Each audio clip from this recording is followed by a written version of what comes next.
Combien va coûter la crise des Gilets jaunes? C'est une vraie question. D'ailleurs, les entreprises s'inquiètent d'être mises à contribution déjà.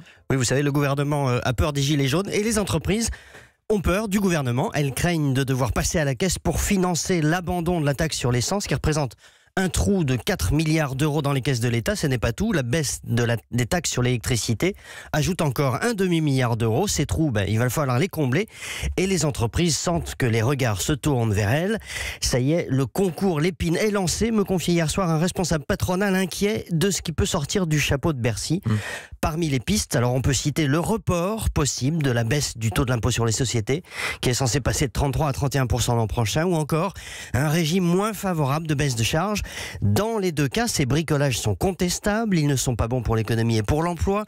Ils font peser surtout sur les entreprises le coût de sortie d'une crise dont elles ne sont pour rien, mais enfin ça fait rentrer un peu d'argent dans les caisses publiques. On sacrifie le court terme pour le long terme. Mais la facture ne s'arrêtera sans doute pas là, Nicolas. Eh bien non, outre les milliards d'euros de chiffre d'affaires perdus à cause des troubles, quelques secondes d'images d'émeutes sur les télévisions du monde entier font perdre des mois, voire des années d'efforts pour redresser l'image de la France. Les effets se font déjà sentir sur les investisseurs étrangers. Le gâchis est immense, il ne sera pas réparé facilement.